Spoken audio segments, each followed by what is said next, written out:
Bienvenidos una vez más a Nada Trascendental. Qué bueno estar acá. El día de hoy quiero empezar este episodio contándoles una historia. Una historia en la que probablemente todos hemos sido protagonistas.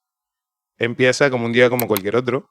Te despiertas, sales de la cama y al mirarte al espejo te das cuenta que hay algo que no está del todo bien. Tienes unos kilitos de más. Y te están empezando a incomodar. Entonces tomas una decisión. Voy a bajar de peso.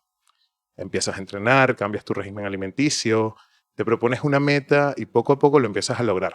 Esos kilos empiezan a desaparecer. Pero de repente pasa algo. Con certeza no tienes idea de qué pudo haber sido. Pero esos kilos vuelven.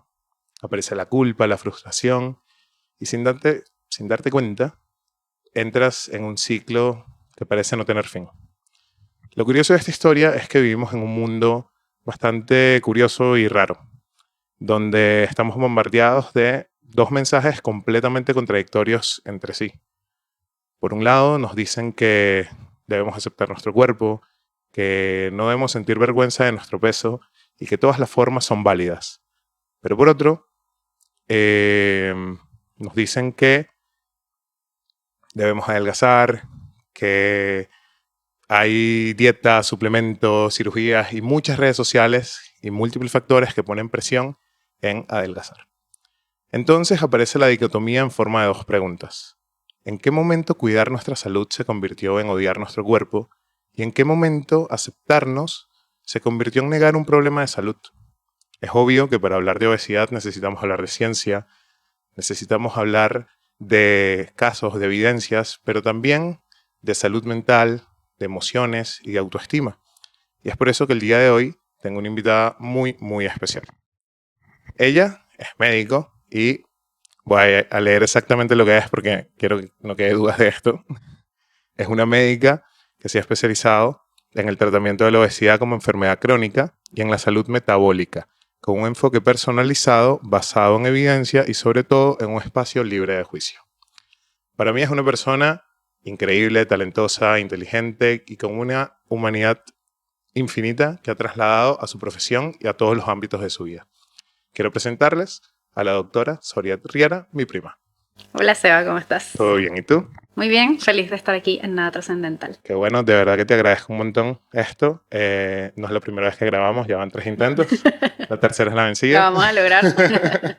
Pero quería empezar un poco diferente esta vez y quiero preguntarte quién es la doctora Soriat Riera, qué hace y a qué te dedicas específicamente. Bueno, la doctora Soria Riera, bueno, yo soy médico venezolana, me gradué en la Universidad Central de Venezuela, después hice un posgrado de salud pública acá en la Universidad de Desarrollo aquí en Chile. Y por cosas de la vida, no sé, la vida me fue empujando y me fue llevando a las enfermedades crónicas no transmisibles, específicamente a la obesidad. Trabajé muchos años enfocada en tratamientos farmacológicos para la obesidad y viendo también pacientes que vivían con esta enfermedad. Y realmente fue como coincidencia, pero en el camino me fui enamorando cada vez más de este campo, me fui especializando en este campo también y ahora básicamente a eso dedico mi vida, a ayudar personas que viven con esta enfermedad a transitarla y, como tú decías, en un espacio que es libre de juicio. Eso me parece de verdad lo más bonito y como lo más llamativo de lo que eres tú como profesional, porque es difícil hablar de obesidad sin hablar del peso y de tu forma y cómo te ves y bueno, todos los prejuicios y los estigmas que están alrededor de este tema. Quiero empezar también por el principio, porque la obesidad siempre se ha asociado a comer mucho y moverse poco. Pero ¿qué es realmente la obesidad? Pues la obesidad es una enfermedad crónica, no transmisible. Es una enfermedad que es progresiva, eso quiere decir que cada vez va empeorando aún más, que es recidivante, es decir, que desaparece y vuelve a aparecer, y que, bueno, como su nombre lo dice, es una enfermedad crónica, o sea, es decir, nos va a acompañar toda la vida, no es una enfermedad que se cure. Así que eso sería lo primero. La obesidad es mucho más allá de una fuerza de voluntad, ¿no? No se trata solo de, bueno, tienes obesidad, perfecto, entonces tienes que comer menos, hacer más ejercicio, listo. No, si eso fuera así de fácil, pues todos pudiéramos ser delgados, ¿no?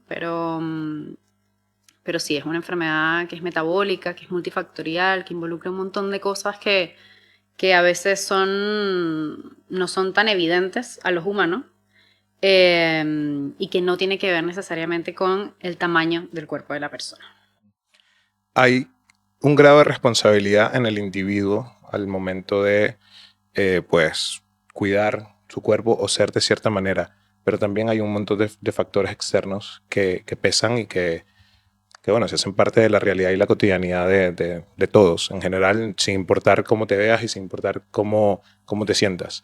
En cuanto a la obesidad como enfermedad, ¿se considera profesionalmente que está provocada por el individuo o se evalúa un sinfín de cosas? Es una súper buena pregunta porque hay una frase que a mí me gusta mucho, que dice, tú no tienes obesidad porque comas mucho, tú comes mucho porque tienes obesidad. Y eso le quita un poco el peso a la decisión individual, porque realmente va mucho más allá que eso, como te decía. La obesidad es una enfermedad que también está mediada por factores externos. Nosotros vivimos en un ambiente completamente obesogénico. O sea, todo lo que nosotros hacemos o vemos o consumimos va en relación a ganar calorías, ¿no? De alguna manera, y ahorrar esas calorías. El sedentarismo, el pasar tanto tiempo frente a la computadora, el no tener tantos espacios, necesariamente espacios o políticas públicas que nos permitan tener espacios para hacer ejercicio, para transportarnos en bicicleta, para tener un estilo de vida un poco más exterior que interior dentro de los apartamentos o las casas. Pero también hay factores que, a pesar de que son intrínsecos, son nuestros, no pasan por nuestra decisión. Como la genética, por ejemplo, factores psicosociales también. Y bueno, también el ambiente, no solamente en relación a este ambiente obesogénico que te digo, sino a la cultura. Claro. La cultura, sobre todo la cultura latina, está muy alrededor de la comida, ¿no? La comida como una celebración, la comida como un espacio familiar, que es muy especial y muy necesario tenerlo. Pero que de alguna manera esa línea entre la nutrición y el placer alrededor de la comida se borra un poco. Así se que hace full difuso. Sí, se hace difuso. Yeah. Entonces sí, es una enfermedad que pasa mucho más allá de una decisión personal, que tiene múltiples factores que están involucrados en eso, y que a pesar de que hay un desequilibrio entre la cantidad de calorías que entran y la cantidad de calorías que salen, definitivamente no es una decisión. ¿Qué pasa en nuestro cerebro cuando subimos de peso y cuando estamos como encaminándonos a sufrir de esta enfermedad? ¿Y qué pasa cuando tomamos la decisión de bajar de peso? De, mira, ¿sabes qué? Conscientemente voy a tomar la decisión de estar más saludable y ayudarme a quitarme este sobrepeso encima. Bueno, esa pregunta me gusta porque también involucra lo que es realmente difícil, porque no es tan difícil bajar de peso. Lo difícil es mantener ese peso que uno pierde. Tú lo decías al inicio, en tu introducción, ¿no? Como un ciclo que se siente un poco sin fin. Bajo de peso, vuelvo a subirlo, ¿qué pasa en mí? Fallé, fracasé, no tengo tanta fuerza de voluntad. Y cuando uno entiende que pasa más allá, un poco esa culpa se libera y uno empieza a entender la biología detrás de la obesidad. Nuestro cuerpo, todos los seres humanos tenemos un cuerpo que está diseñado para ahorrar calorías. Porque en la prehistoria nosotros, de alguna manera, cuando empezábamos a adelgazar, cuando empezábamos a perder ese peso, era señal inequívoca que teníamos que salir a buscar el alimento. Claro. En esos momentos la señal de hambre era lo que nos movilizaba a ir a cazar, ¿cierto? Entonces cazábamos, comíamos, reservábamos esa energía en forma de calorías, de tejido adiposo, para el periodo de ayuna que se venía, porque no cazabas un mamut todos los días. O sea, tenías que hacerlo cada cierto tiempo, no era tan fácil la cosa. Y claro, empezaba este periodo de ayuna, el cuerpo empezaba a adelgazar y empezaba a mandar señales como, ojo, aquí está pasando algo, peligro inminente, ve a cazar de nuevo. Claro. Y al mismo tiempo, cuando uno baja de peso, uno empieza a disminuir también algo que se llama tasa metabólica basal, que es básicamente la cantidad de calorías que uno gasta por existir, por Ok. estar aquí. Pero yo estar sentadita acá, tengo un metabolismo que está energético, funcionando y claro. un gasto energético, correcto. Y ese gasto energético baja, porque claro, como estoy adelgazando, como estoy perdiendo mis energías, bueno, tu cuerpo se modela para que gastes menos calorías y que Claro. así dures más a ese momento donde vas a encontrar el alimento. Nuestro cuerpo hoy funciona exactamente igual, solo que ya no hay que ir a cazar. Solamente hay que ir a la nevera, sacar comida y comer.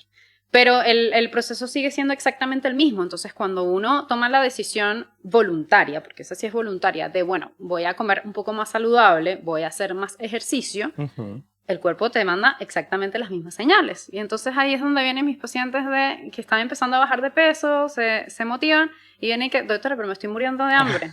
Y yo siempre les explico esto, como que no está en tu imaginación, o sea, Está porque pasando dicen, realmente. es que mi cerebro gordo. No, no se trata de eso, se trata de una biología que está sucediendo y que ninguno de nosotros es ajeno a eso. Y se puede contrarrestar. O sea, eventualmente puede tu cerebro entender que no se va a morir de hambre por comer de esta manera. Se adecúa a ese tipo de situaciones. Sí, el set point se mueve, eso se llama set point, Ok. que es como tu nivel basal, digamos. Eso se puede cambiar, pero tarda mucho tiempo, años. Hmm. Entonces, claro, ahí el reto es mantener ese peso que tú perdiste en el largo plazo para que ese set point de alguna manera se modifique. Claro. O sea, es que al principio, en toda tu área de experticia, hablas, o sea, dice tu descripción que eres experta en la salud metabólica. ¿De qué trata esto? Lo que pasa es que hasta hace unos años se pensaba que la obesidad era una cosa y la diabetes era otra y la hipertensión era otra y el colesterol alto era otra. Y bueno, habían distintos especialistas que trataban las distintas cosas. Pero resulta que, o sea, quizá ahora parece obvio, pero es un mismo cuerpo, es Claro. que le están pasando varias cosas, pero es el mismo cuerpo, es la misma persona. Y se descubrió que también hay un origen desde la obesidad para estas otras enfermedades. Y más allá del peso es la cantidad de tejido adiposo, de grasa que uno tiene en el cuerpo. Ujú. Entonces empezó a existir este concepto del continuum cardiorrenometabólico que inicia con sobrepeso porque uno está acumulando grasa, esa grasa inflama el cuerpo de una manera sostenida, es una inflamación de bajo grado, una inflamación no tan severa, pero sostenida en el tiempo, o sea, siempre estás inflamado. Ok. Y esa inflamación empieza a afectar los distintos órganos y empieza a desarrollar todas estas enfermedades. Entonces ahí como los que nos dedicamos a esto, nos vemos también en la responsabilidad de tratar al individuo como de una manera más integral, ¿no? O sea, Claro. no es como solamente tratar el sobrepeso y la obesidad, sino que está pasando más allá, cómo está tu páncreas, cómo está tu hígado, cómo está tu corazón, y en la medida de lo posible intentar ayudarlos dentro de la consulta. Por supuesto, hay enfermedades o complicaciones más de especialista y se refiere en su momento, pero a eso me refiero con salud metabólica. No se trata solo de llegar a pesarte, medirte Claro. y mandarte una dieta restrictiva o un medicamento y bueno, chao, vuelve cuando... No, se trata de verte como una persona integral. O sea, es el conglomerado de todo lo que hay alrededor de una enfermedad tan grave y tan Compleja. complicada como es la obesidad. Así es. Tocando el tema de lo complicado que es y también en tu conocimiento de salud pública, ¿en qué momento crees que la obesidad se convirtió en el grave problema que es actualmente para la salud pública, ya no solo de Chile, que es uno de los países con índice de obesidad más altos, comparado incluso con Estados Unidos, sino del mundo en general? Yo creo que en el momento en que se dejó de tildar la obesidad como una enfermedad estética o como una condición estética, porque antes ni siquiera era una enfermedad. Pasaba desapercibida y era como... Era una decisión personal. Tú decidiste tener obesidad o decidiste ser delgado. Era Vale. muy simplificado, ¿no? Ujú. En el momento en que se entiende la obesidad como una enfermedad tan compleja, como una enfermedad mediada por el tejido adiposo, por la grasa, y de alguna manera precursora de otras enfermedades que sí te llevan a la muerte, porque la enfermedad cardiovascular, finalmente las personas con obesidad se mueren de esas cosas, ¿no? De enfermedades Claro. cardiovasculares, no de obesidad. Ujú. Ahí es cuando se le empieza a poner el ojo a la obesidad como un problema de salud pública que se puede prevenir.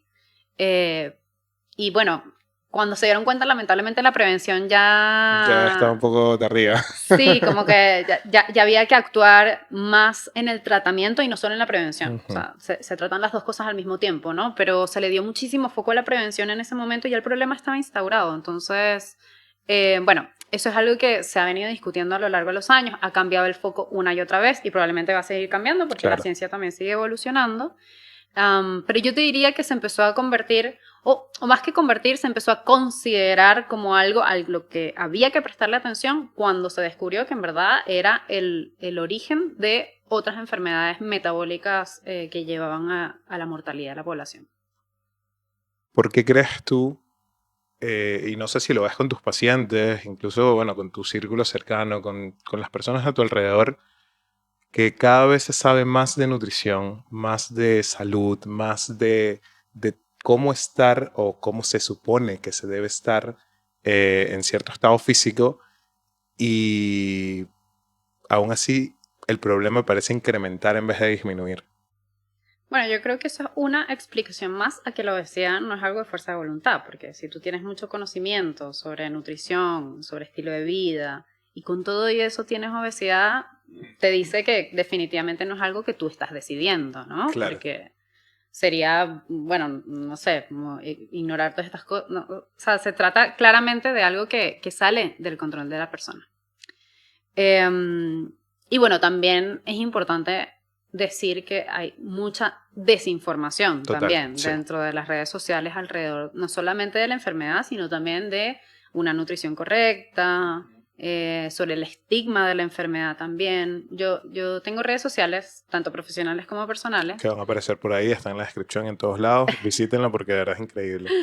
Eh, y bueno, y a veces veo comentarios bien duros como de la gente que tiene obesidad floja. Y eso Ujú. es estigma de la obesidad, ¿no? Como asumir que una persona, porque tiene obesidad, no hace ejercicio, Claro, o es más floja, o no le gusta pararse en las mañanas a trabajar, o juega mal un deporte, o incluso personas que pierden trabajos, o que más que pierden trabajos, como no los contratan, solo por el hecho de asumir que porque tienen obesidad son flojos y no van a ser buenos para el trabajo. heavy. Entonces, claro, es una desinformación tan grande que eso también llega a los oídos de las personas que tienen obesidad, los hacen cerrarse más, Ujú. pedir menos ayuda y sentirse más culpables también, porque de alguna manera lo que te dicen las redes sociales es que esta es tu responsabilidad como individuo, cuando ya Claro. se sabe que no es así. ¿En qué momento crees tú que la responsabilidad, bueno, la muy poca responsabilidad individual que tienes al tener obesidad se borra y empieza a afectar el entorno? Digas entorno como la industria alimenticia, desinformación en redes sociales, todo este sinfín de cosas que, bueno, se ha demostrado poco a poco que juegan más en contra de la salud de las personas que a favor. ¿En qué punto crees tú que las personas deben detenerse y decir, ¿sabes qué? Creo que estoy más bien haciendo algo contraproducente para mí que productivo en ese sentido? Yo creo que como cualquier enfermedad, o sea, porque uno se empieza a resfriar o empieza a tener un poquito de gripe y va al médico, ¿no? Ujú. O le duele algo y va al médico. Y bueno, aquí en Chile, y a mí me encanta eso, como que también Chile es muy abierto a la salud mental, ¿no? Yo Sí, me siento un poco triste o me siento que algo no anda bien con mi motivación o con mi día a día y también voy al médico o al psicólogo o al psiquiatra. Yo te diría que la única responsabilidad propia que tiene una persona que tiene sobrepeso o obesidad es, ok, hay algo que no me está gustando o no me siento bien o quizá ya no me puedo mover con la misma libertad que me movía antes, acudir al médico. Esa es la única responsabilidad. Y el médico o el profesional de la salud que lo acompañe, pues realmente es el corresponsable de esa ujú, enfermedad con el paciente. claro, Y eso es algo que yo siempre le digo a mis pacientes en la primera consulta, como, qué bueno que viniste, porque ya no estás solo, ya no estás más solo. Ahora somos un equipo, tú y yo, que vamos a trabajar juntos en que te sientas mejor y eso puede incluir o no bajar de peso, porque se trata mucho más allá de eso, claro. ¿no? De que te sientas mejor contigo mismo, de que Si tu objetivo es que, no sé, tienes un hijo, un nieto con el que quieres correr, con el que quieres jugar, que lo puedas hacer. Que si juegas un deporte, te puedas sentir mejor jugándolo, puedas ser el mejor jugador. Tengo recientemente un paciente que quiero mucho que me mandó que fue MVP. Okay. Y claro, y es una alegría inmensa, porque ese era su objetivo. O sea, su objetivo era ser el mejor jugador de fútbol de su liga. Entonces, yo creo que eso, como que la única responsabilidad que realmente puede tener un paciente que vive con esta enfermedad es Dar tomar el la paso decisión de ir al médico. Claro. Que bueno, yo creo que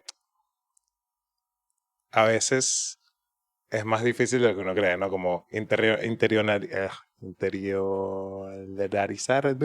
hacer como conciencia de que pues lo que está pasando es un tema de salud y que hay que buscar un profesional que te acompañe en todo ese proceso. Claro, lo que pasa es que también hay mucha contradicción, ¿no? De lo que leen en redes sociales, como si lees este comentario como, tú lo que eres un flojo, entonces que voy a ir al médico para que me diga que soy un flojo, ¿no? Total. ¿Sabes? Entonces es complicado. Y bueno, y también la responsabilidad de los profesionales de la salud de abordar el tema en un espacio pues libre de juicio, tal cual. Quiero volver a algo que toqué en la introducción y abarcarlo un poquito más allá con que, bueno, existe la dicotomía de dos preguntas hoy en día, de cuándo cuidar nuestro cuerpo se convierte en odiarnos, o sea, como odiarte a ti físicamente, y cuándo aceptarnos se puede convertir en negar un problema de salud. Hay dos tendencias hoy que están muy de moda, que es el body positive y todo este mundo fitness y de los gurús del cuerpo y de cómo tienes que vivir y cómo tienes que verte. Yo creo que ambas tendencias tienen sus pros y sus contras, como todo. Pero también creo que generan un poco de inseguridad en las personas que consumen este tipo de contenido desde un espacio vulnerable, desde un espacio en el que se sienten víctimas o se sienten observados y juzgados por todo el resto de la sociedad. ¿Cómo has tenido tú que lidiar con estos temas con tus pacientes, con tus amigos, con tus cercanos y con tu profesión al respecto? Bueno, yo siempre parto de la premisa que cualquier extremo para mí es malo, ¿no? Y los radicalismos y los extremismos en cualquier concepto de la vida no son buenos. Y por eso es que yo rescato las cosas positivas de cada uno de estos movimientos a los que tú te refieres. El body positive nace completamente justificado, porque lamentablemente por muchísimo tiempo y muchísimos años los profesionales de la salud no teníamos, y me incluyo, no teníamos el conocimiento de que la obesidad era una enfermedad y todos pensábamos que efectivamente era una decisión personal. Claro. Entonces, muchas veces una persona con sobrepeso u obesidad llegaba a una consulta médica por otro tema, porque le dolía algo, porque tenía un dolor de oído, porque tenía una gripe, y la respuesta siempre era, usted tiene que bajar de peso. Entonces, claro, si a mí no me escuchan, como ser humano que soy, lo que yo vengo a decirte que me duele y que me molesta solamente por mi apariencia o por lo que yo estoy pesando en una balanza, creo una coraza y una resistencia sí, o hablar de esto o abordarlo siquiera. Y de ahí nace el body positive, de aceptarse y querer tu cuerpo como es, con kilos de más, con kilos de menos, normopeso, da igual, amarlo como es. Y yo rescato mucho eso porque a mí me parece genial. O sea, en verdad, una cosa para mí no tiene que ver con la otra. Claro. Yo puedo tener una enfermedad, la que sea, y verme en el espejo y amarme tal cual soy. Así como puedo tener un lunar que quizá ocupa mucho espacio físico y yo lo veo y eso no me va a quitar lo mucho que yo me amo a mí, pues lo mismo funciona con el sobrepeso o la obesidad. O sea, puedo tener esta enfermedad y verme en el espejo y amarme con todo mi corazón. Debería ser así. Lo que no significa que amándome con todo mi corazón no sepa que quizá estoy teniendo otras enfermedades asociadas al sobrepeso y la obesidad que pueden ser tratadas y acudir a un médico o a un profesional de la salud para tratarlas, ¿no? Yo creo que una cosa no invalida a la otra. Claro. Y del otro lado del mundo fitness, del mundo del wellness, pues también hay como, desde mi punto de vista, un extremismo hacia lo saludable. que en concepto, o sea, yo lo digo y no parece nada dañino, ¿no? Claro. Pero una cosa es esa, o sea, una cosa es yo intentar ser mi mejor versión, yo intentar ser lo más saludable posible, porque cuido mi cuerpo, porque mi cuerpo es un templo y es el que me va a permitir estar aquí el tiempo que sea necesario. Pero otra cosa es que tampoco me permita gozar de los pequeños placeres de la vida que quizá no son tan saludables, ¿no? Claro. Comerte un chocolate, comerte una buena comida, una pizza, algo rico. Sí, por eso te digo que los extremos son malos. O sea, al final se trata de cuál es el equilibrio que te permite hacer lo que tú consideras saludable y lo que tus médicos o tu profesional de la salud te recomienda por la mayoría del tiempo, sin caer en el extremo de no hacerlo nunca, y cómo amar tu cuerpo, verte en el espejo, amar lo que ves, sabiendo que igual puedes buscar ayuda. Totalmente. Y a mí me parece muy bizarro igual que actualmente, o sea, como que de una u otra forma en todos los ámbitos de la vida caemos en un extremismo bastante denso y se vuelcan unos contra otros. O sea, ha pasado, yo qué sé, comentarios en redes sociales, peleas entre influencers porque uno cree tener la absoluta razón y el otro también. Hay un podcast muy, muy bueno que se llama Workas, donde este man suele ser como debates entre personas que, bueno, tienen esta tendencia a extremizar todo. Y tiene un episodio donde debaten dos personas que sufren de obesidad, una que creo que ha caído en la tendencia a odiarse, a decir, ¿sabes qué? Soy un puto gordo de mierda, cosa que, o sea, es fuertísima, es horrible. Y otra que parece no darse cuenta de que genuinamente tiene una enfermedad. Entonces, o sea, el debate es súper interesante, súper crudo, se dicen unas cosas que te hacen ver como la parcialización que tiene cada uno de estos sectores y que puede llegar a tener todo el mundo. Y además, lo más impresionante es cómo la digitalización de las cosas y las redes sociales han hecho que se haga eco de toda la polémica y todo lo malo, cuando en realidad es tan sencillo como buscar el equilibrio de las cosas. ¿Te puedo hacer Sí, un sí, sí, por comentario? supuesto.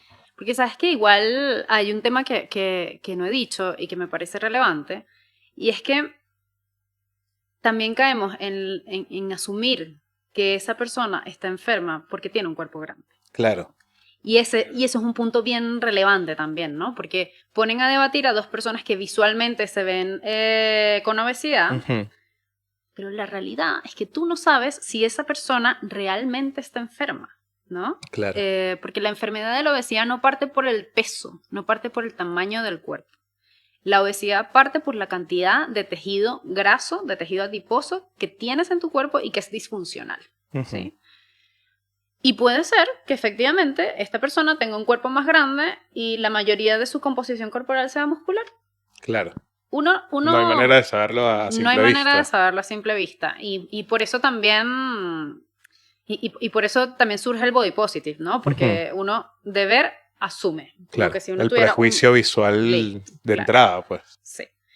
Uno asume cosas, así como te decía, asumes que no hace ejercicio, asumes que es flojo, asumes que come mucho. Ujú. Y muchas veces eso no es así. Cuando tú lo preguntas en consulta, todo lo contrario. O una persona que quizá por índice de masa corporal, que no es la mejor medida, pero bueno, es la más barata, la que tenemos acceso, etcétera, tú ves que puede tener obesidad, puede caer en un rango de obesidad, pero le haces un examen de composición corporal, sorpresa, la mayoría de su cuerpo es muscular.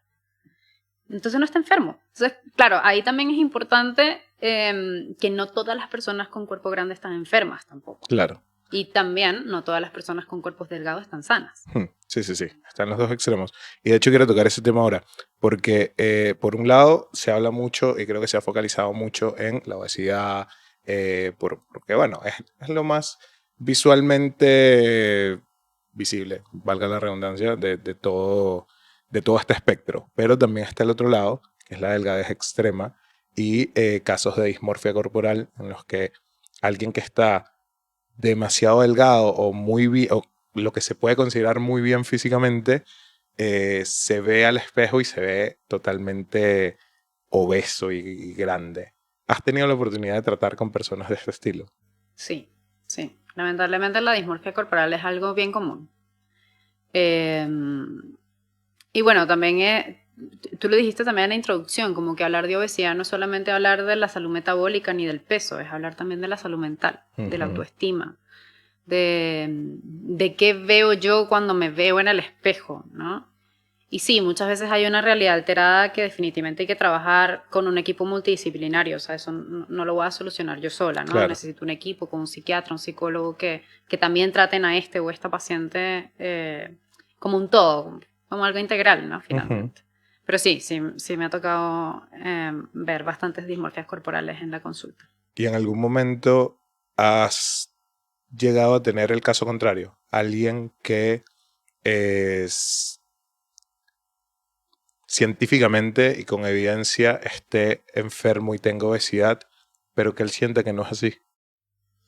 Mira, a mí no me ha tocado, no significa que no exista, pero yo siento que, o sea, usualmente las personas llegan a mi consulta porque quieren bajar de peso, independiente que después en el camino cambien los objetivos y encontremos una motivación un poco más como orientada a su salud y a su bienestar.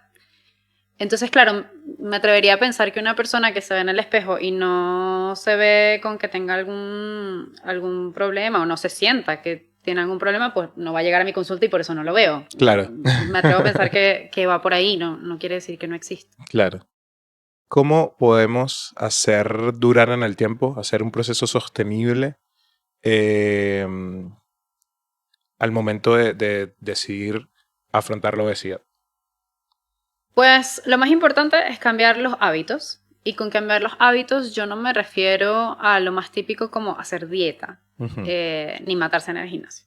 También quiero tocar ese tema, súper inciso rápido, las dietas, que son como, mira, lo típico. O sea, ¿cómo puedo bajar de peso? Haz dietas. Haz una dieta. O sea, quítate los carbohidratos, come más proteína y yo que sé, ayuno intermitente y un montón de cosas. ¿Qué dietas has visto tú que de verdad digas como que wow? Bueno, o sea, yo soy de Venezuela y tú también, así que dietas sabemos muchas. De montones. Pero sí, bueno, el otro día te contaba, yo creo que la más impresionante fue la dieta del hielo, que era como literalmente masticar hielo cuando te diera hambre, o sea, no, fuerte, cosas que bueno, que por la sociedad, por esta cultura de cuerpos hegemónicos, uno cae en eso y bueno, al final uno también es víctima de esto, o sea, Sí, como que claro. no tiene nada que ver con la conciencia o no, sino es parte de una dinámica social que es difícil escapar de ella. Sí, Esa es la total. verdad. Pero bueno, volviendo un poco a lo de antes, la manera es modificar hábitos. E insisto que no me refiero a una dieta porque no se trata de restringir los alimentos, se trata de balancear los alimentos, se trata de saber escoger las porciones de esos alimentos y de las distintas clases de macronutrientes que hay, de carbohidratos, de lípidos, de proteínas, escoger qué es lo que o cuáles son las combinaciones correctas para poder nutrirte mientras comes rico, porque al final no se trata de sufrir. Claro. Porque se necesita algo que pueda ser sostenible en el tiempo. Entonces, volviendo al tema de la dieta del hielo. Obviamente, si tú tomas solo agua, porque al final el hielo es agua, si tomas solo agua, vas a bajar de peso. Claro. Pero eso no es sostenible, o sea, tú no vas a poder tomar agua solamente el resto de tu vida. Entonces tú necesitas hacer un cambio con el que te sientas suficientemente cómodo como para adaptarlo para siempre. Claro. Ese sería como el primer mensaje. Después, la actividad física. La actividad física es fundamental, no para bajar de peso, para ganar masa muscular, para llegar a la vejez dignamente, con un cuerpo antifrágil, para evitar las caídas, para evitar las lesiones, incluso para el metabolismo, para la función del metabolismo, para la función del páncreas, de la insulina, del azúcar. Para todo eso necesitamos musculatura. Entonces el ejercicio físico va orientado a eso, a la musculatura, no a bajar de peso.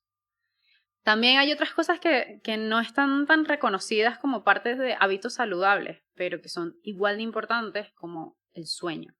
Wow. Hay que dormir. Dormir es súper relevante. Que yo creo que ahí nos caemos la gran mayoría de las personas. Así es una locura. Así es. Y para eso también hay técnicas que incluyen el tema de la exposición a las pantallas, de la exposición incluso a información, a las noticias, a cosas así que, bueno, hoy estamos como bombardeados de mucha información y a veces es difícil desconectarse, pero hay que procurar hacerlo para tener un buen sueño, porque tener un buen sueño forma parte fundamental de un hábito saludable. Tomar agua, hidratarse, veo muchos cactus por ahí. Hay que hidratarse, de verdad que eso es muy, muy relevante. Pregunta curiosa. ¿Hidratación es tomar agua?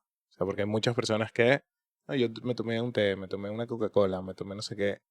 ¿Cuenta como hidratación realmente? O sea, sí, igual, por ejemplo, los té cuentan como hidratación, el café también cuenta como hidratación, pero claro, uno procura es tomar agua, Agua. porque bueno, al final el café también viene con otras cosas, ¿no? Como Ujú, estimulantes, cosas así, también depende de la hora, te puede afectar al sueño o no, el agua claro. nunca te haría eso. El té también funciona súper bien para hidratarse, o sea, claro que sí, todo eso suma para dar una meta de hidratación al día, que también depende mucho de la persona, qué tanta actividad física haces o no, de muchas cosas, ¿no?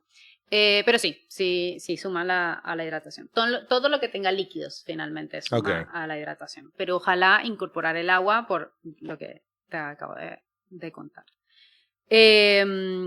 Otro hábito saludable es socializar. Ok. Parte de nuestra vida como seres humanos Bueno, que somos animales sociales, sociables. tenemos que socializar. Tenemos que tener un círculo con el que compartamos algún hobby o alguna cultura o alguna manera de pensar, donde podamos discutir ideas, donde esto que estamos Ujú. haciendo, eso es parte fundamental. ¿Sí?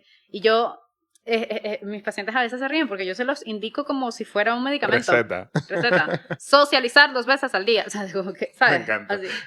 Porque es parte de los hábitos saludables de un ser humano que son lo que te va a hacer sostenible, más allá de bajar de peso, de tener un cuerpo completamente funcional, que sea fuerte, que te permita vivir a cabalidad, con felicidad Mm, y darte todas esas cosas que es lo lindo de la vida. total. No, ¿sabes qué? A mí me parece muy bonito que existan médicos y profesionales de la salud como tú que tengan ese enfoque tan integral y tan antiparadigmas. O sea, tan, ¿sabes qué? Salgamos un poquito del molde, vamos a verlo desde otra perspectiva. Lo importante es la salud. La salud no es el peso. La salud son muchas cosas más allá de eso.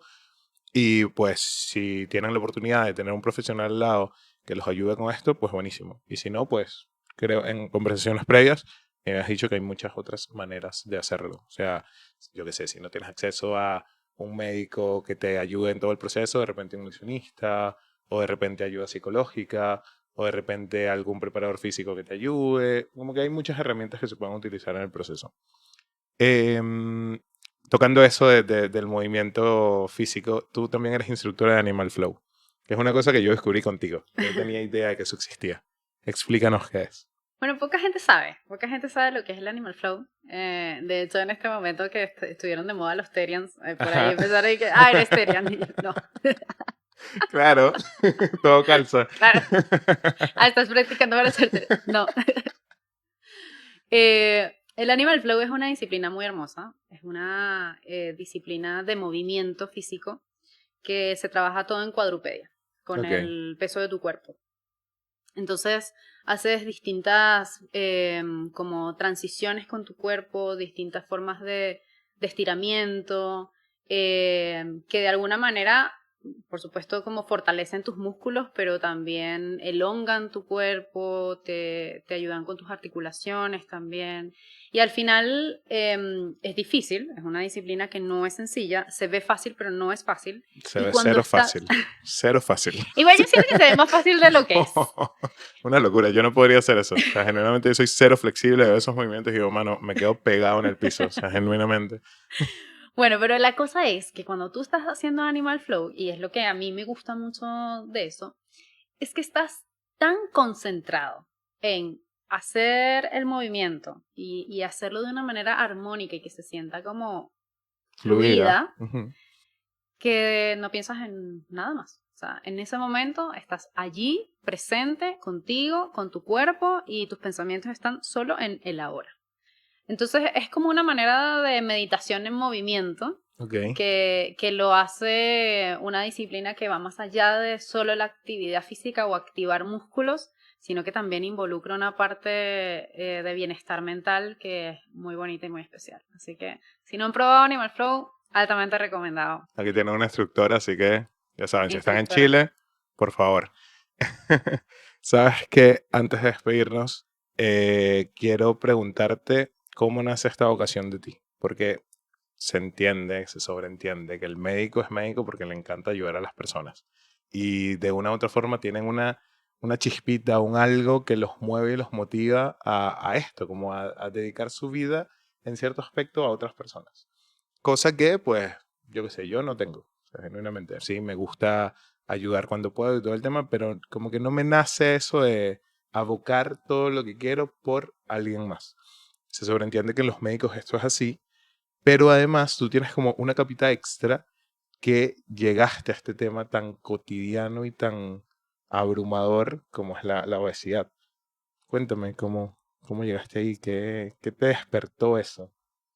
Bueno, yo siempre igual he tenido ese bichito de la ayuda al prójimo, como que eso es uno de los valores que lo aprendí de mi familia, de mi papá, de mi mamá, en el colegio también, que es algo que aprendí. Entonces siempre tuve como ese bichito y yo siempre me movía y en la universidad también como siempre me movía a ayudar al otro.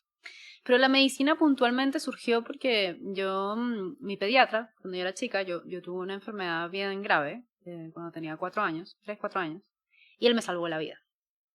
Y él es compadre de mi mamá. Ujú. Y claro, cuando fui siendo más grande, como cuando ya me contaban esta historia, yo con un poco más de conciencia, igual le hacía visitas una vez al año al pediatra y lo veía tan inteligente, tan capaz de hacer cosas, de salvar vidas, que yo un día lo vi y yo dije, yo quiero ser como él. Me encanta. Él es el doctor Tony Suárez, yo lo quiero mucho, le tengo una aprecio y una estima impresionante, creo que es la persona más inteligente que conozco en mi vida.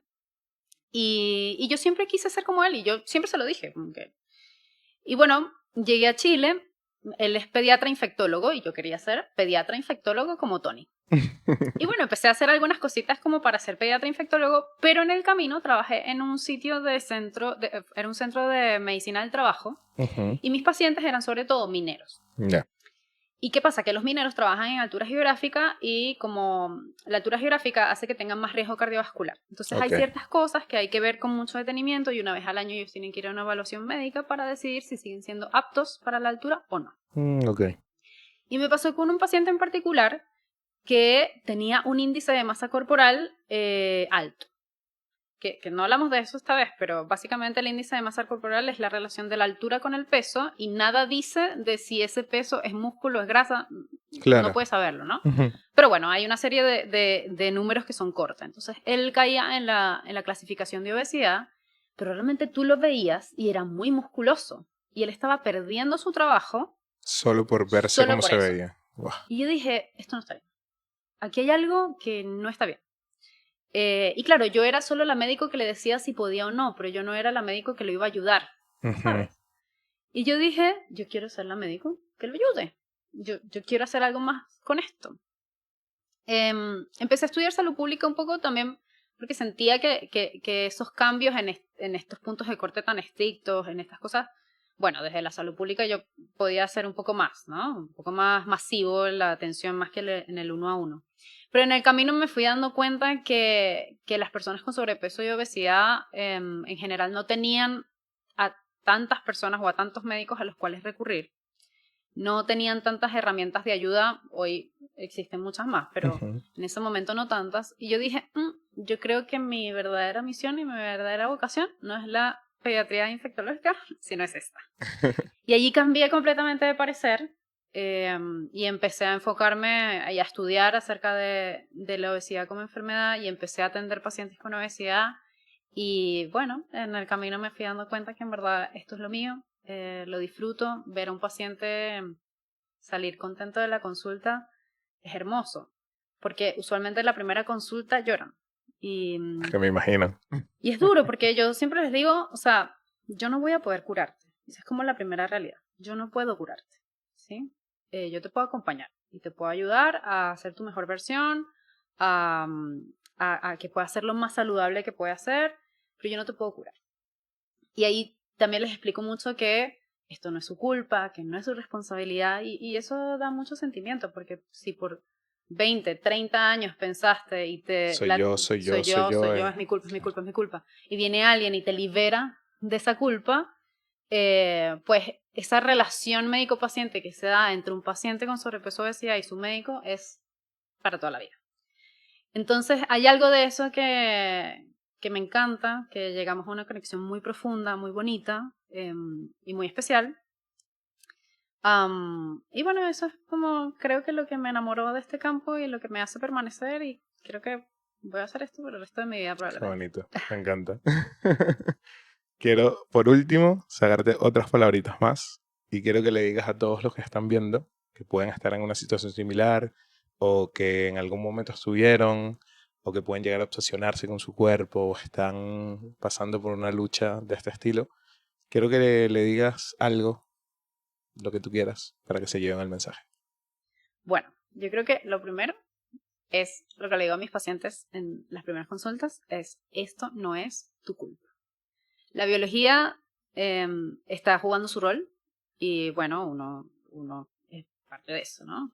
Tu cuerpo y tú como persona eres parte de eso y al final no pasa por ti, no pasa por tu decisión. Así que si hoy tienes sentimiento de culpa alrededor de que tienes sobrepeso o tienes obesidad, quiero que te vayas de ver este podcast liberado completamente de esa culpa.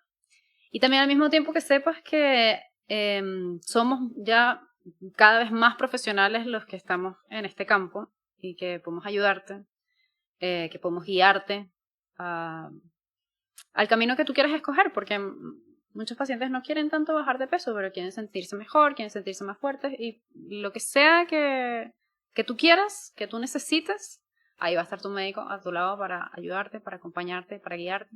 Así que yo creo que el primer camino o el primer paso es ese, que acudas a un profesional de la salud, le hables de esto con franqueza, con transparencia, y probablemente eso es lo que vas a recibir de vuelta también. Muchísimas gracias por estar acá. Gracias a ti. Gracias por compartir todo este conocimiento tan bello y tan hermoso y tan profesional que tienes. Y pues nada, espero verte pronto y que sepas que te quiero un montón, que te admiro muchísimo y que seguramente la gente agradece un montón esta conversación. Gracias, Sebas, me encanta estar aquí. Y a todos ustedes, pues muchísimas gracias una vez por quedarse hasta el final, por ver un episodio más. Recuerda suscribirte, darle like, compartir, seguirnos en redes sociales, también a Sori, porfa, porque es increíble, su página web está bellísima. Así que vayan a echarle un ojito. Y nada, nos vemos en un próximo episodio de Nada Trascendental. Chau, chau. Discovery's 4 computers now have primary control of critical vehicle functions.